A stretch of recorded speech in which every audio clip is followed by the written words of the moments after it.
Adolf Hitler, the man who would become synonymous with tyranny and genocide, was born on April 20, 1889, in Braunau am Inn, Austria. His parents, Alois and Clara Hitler, could not have known the dark path their son's life would take. Hitler's rise to power, fueled by a potent mixture of charisma, ideology, and historical circumstance, remains one of the most studied and debated periods in human history. His actions plunged the world into a devastating war, and resulted in the systematic extermination of millions of innocent people. Hitler's childhood was marked by a strict upbringing and a strained relationship with his father.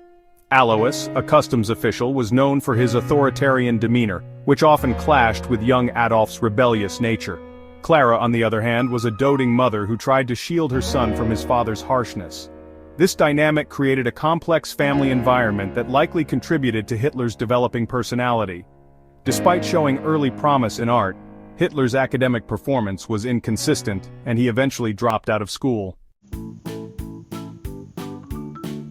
In 1907, at the age of 18, Hitler left his rural Austrian town and moved to Vienna, the capital of the Austro-Hungarian Empire, to pursue his dream of becoming an artist.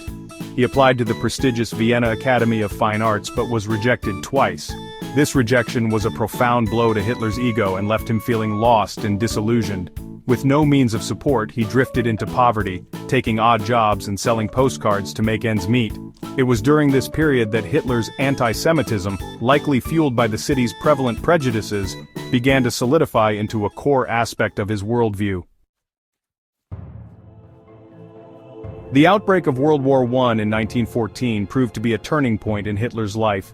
He volunteered for the German army, seeing the war as an opportunity to prove himself and find purpose. He served with distinction, earning the Iron Cross for bravery. However, the horrors of trench warfare and Germany's eventual defeat left a deep scar on his psyche. Hitler, like many Germans, refused to accept defeat and clung to the stab-in-the-back myth, which blamed Jews, communists, and other internal enemies for Germany's downfall. After the war, Hitler returned to Munich, a city seething with political unrest. He joined the German Workers' Party, a small fringe group that shared his nationalist and anti-Semitic views.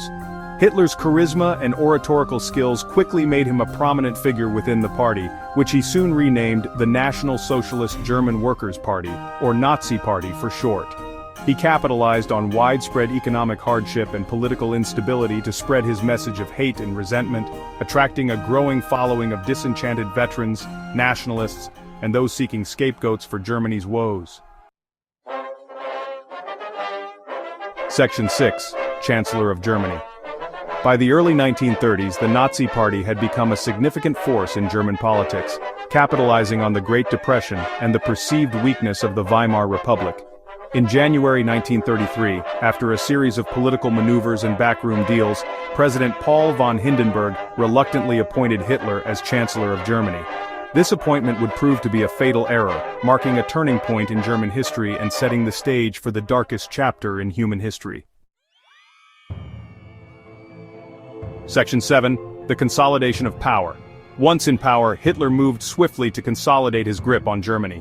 He used the Reichstag fire, a suspected arson attack on the German parliament building, as a pretext to suspend civil liberties and crack down on political opponents. The Enabling Act, passed by an intimidated Reichstag, granted Hitler dictatorial powers, effectively dismantling the Weimar Republic and establishing a one-party state. Opposition parties were banned, trade unions were abolished, and the press was brought under strict government control. Section 8. The path to war and genocide. With absolute power in his hands, Hitler set about implementing his twisted vision for Germany. He launched a massive rearmament program, in violation of the Treaty of Versailles, and began expanding German territory through a series of aggressive foreign policy moves. Domestically, Hitler's regime unleashed a reign of terror against Jews, political opponents, and other minority groups. The Nuremberg Laws stripped Jews of their citizenship and subjected them to systematic persecution. Kristallnacht, a night of organized violence against Jewish businesses and synagogues, foreshadowed the horrors to come. Section 9. Legacy of Hate. Hitler's invasion of Poland on September 1, 1939, marked the beginning of World War II, a conflict that would engulf the world in 6 years of unprecedented bloodshed and destruction. Under Hitler's leadership, Nazi Germany unleashed a campaign of genocide, systematically murdering 6 million Jews and millions of others in the Holocaust. The war ended in 1945 with Germany's defeat and Hitler's suicide in his Berlin bunker. Though his reign of terror was over, Hitler's ideology of hate and intolerance continues to cast a long shadow over the world, serving as a chilling reminder of the dangers of unchecked power and the importance of vigilance in the face of extremism.